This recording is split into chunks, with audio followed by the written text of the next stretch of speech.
Assalamualaikum teman-teman. Di sini kita akan bahas kembali inovasi untuk ekspansi industri.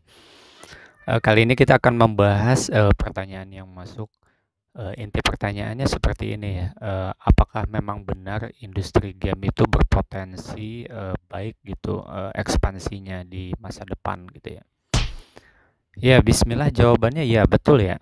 Kalau industri game ini emang benar-benar ekspansinya di masa depan cukup menjanjikan, bahkan investornya sendiri mulai banyak gitu.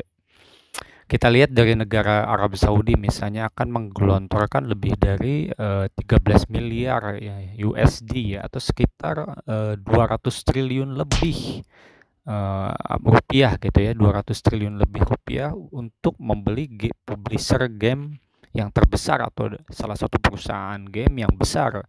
Jadi investasinya ini sangat tinggi gitu karena mereka memang sudah tahu potensi industri game ini sangat besar, terutama kalau game ini bisa dibawa ke ranah dakwah gitu ya, ke ranah agama gitu ya. Jadi besar sekali ya, bahkan market size-nya ini sampai 5 kuadriliun rupiah atau 5.000 triliun rupiah. Berarti Arab Saudi menarget penguasaan market size 50%-nya gitu dengan investasi tersebut. Hal ini berkorelasi ya, sejalan dengan yang dilakukan oleh Huawei ya.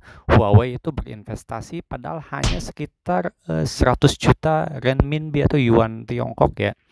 Itu berarti kalau dirupiahkan sekitar 300 miliar rupiah gitu ya.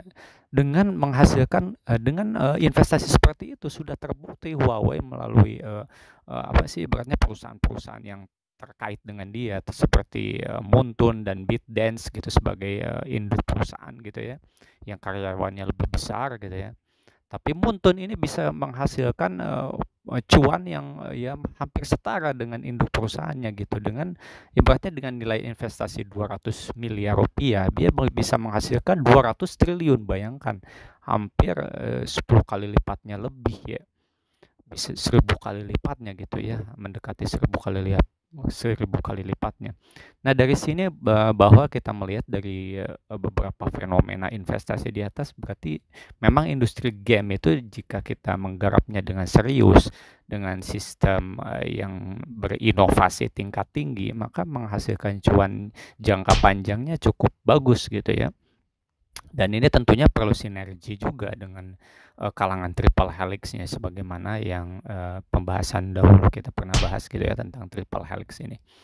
Jadi intinya iya betul, kalau misalnya Anda berminat membuka industri game, maka garaplah dengan serius, dimulai dari actual produknya, dari mulai apa ibaratnya augmented-nya, dari mulai core produknya, semuanya harus diperhatikan karena memang benar-benar potensi prospeknya itu besar gitu di masa yang akan datang gitu ya.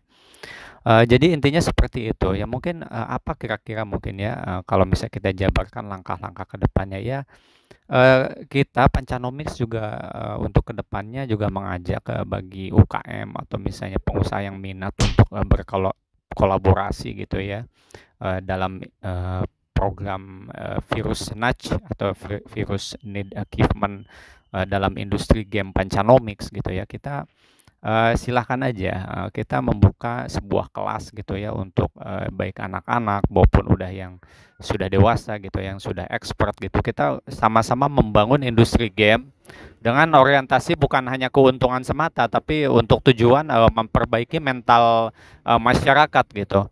Karena kita bisa lihat juga memang industri game ini cuannya memang besar gitu ya, tapi kebanyakan game itu tidak mendidik. Ya, memang industri game ini tidak menginikan, apa sih, memberikan edukasi secara baik ya. Misalnya tentang kata-kata toksik, mungkin sekarang udah ada perbaikan namun belum begitu optimal gitu ya. Karena itu kita harus optimalkan supaya bisa mendidik dari segi akhlak dan ininya, apa sih, ibaratnya dari segi, moralnya gitu. Nah, Pancanomics juga mengadakan sebuah, program inovasi tingkat tinggi di bidang industri game.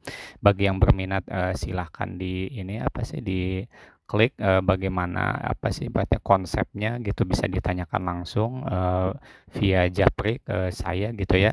Jadi, memang, industri game ini, ibaratnya tuh sebuah apa ya, ibaratnya tuh sebuah industri yang bisa selain bisa menghasilkan, pendapatan yang besar di jangka panjang juga bisa, memperbaiki bahkan bisa merusak. Jadi kita harus, ke arah ke memperbaiki, mental masyarakat gitu ya. Ya mungkin lengkapnya bisa dilihat di pancanomics.com.